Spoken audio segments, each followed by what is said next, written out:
true story of Malachi, the last prophet of the Old Testament. Part 1. The silence that terrified heaven. For 400 years, God said nothing. No prophets rose, no visions burned, no voices thundered from heaven. The heavens were silent, not because God was weak, not because he was gone, but because he had already spoken and no one listened. The final voice before the silence belonged to a man almost forgotten by history, a prophet with no biography, no miracles, no dramatic death, just fire in his words. His name was Malachi, and when he finished speaking, the Old Testament closed. The true story of Malachi, the last prophet of the Old Testament. Part 1.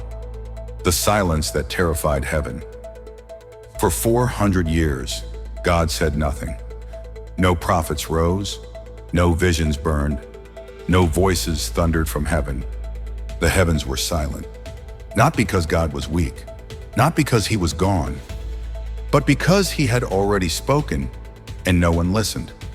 The final voice before the silence belonged to a man almost forgotten by history, a prophet with no biography, no miracles, no dramatic death, just fire in his words.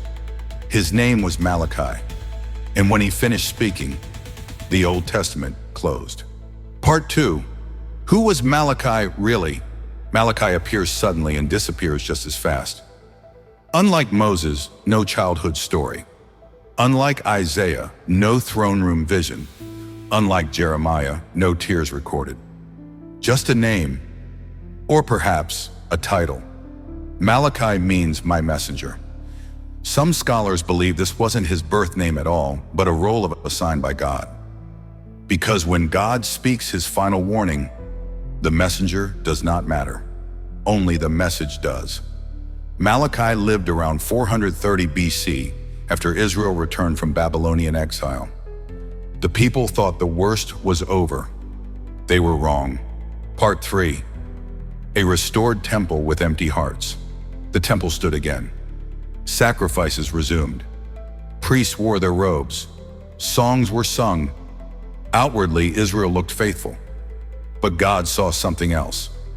The priests were offering blind animals, lame sacrifices, diseased offerings. They gave God what they would never dare give a human ruler.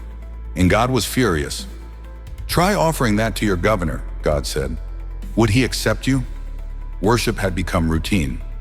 Obedience had become optional, and reverence had vanished. Part 4. God puts his own priests on trial. Malachi does something shocking. He accuses the priests first. Not the pagans, not foreign nations, but the men closest to the altar. God says, "You have despised my name." The priests respond with disbelief. How have we despised it? That question revealed everything. They were so corrupt, they couldn't even recognize sin anymore. Religion had replaced relationship. Part 5. When God says, "You robbed me," then God makes a statement so bold it still shakes churches today. "You are robbing me." The people protest. "How have we robbed you?" God answers, "In tithes and offerings." This wasn't about money. It was about trust. Israel no longer believed God was worth obedience. They kept what belonged to him because they feared lack more than God. Malachi exposes a terrifying truth. Disobedience is rooted in unbelief. Part 6. Broken covenants and broken homes. Malachi then reveals another hidden sin. Men were divorcing faithful wives to marry foreign women for status and pleasure. God speaks with heartbreak. I hate divorce, not because of law, but because of betrayal. Marriage was meant to reflect covenant faithfulness. Israel was breaking both. Part 7. Where is the God of justice? The people grow cynical. They look around and see the wicked prosper. They say, "Where is the God of justice?" That question seals their fate. Because when people stop believing God will judge, they stop fearing him entirely. God responds, "Justice is coming, but not how you expect." Part 8. The day of the Lord is coming.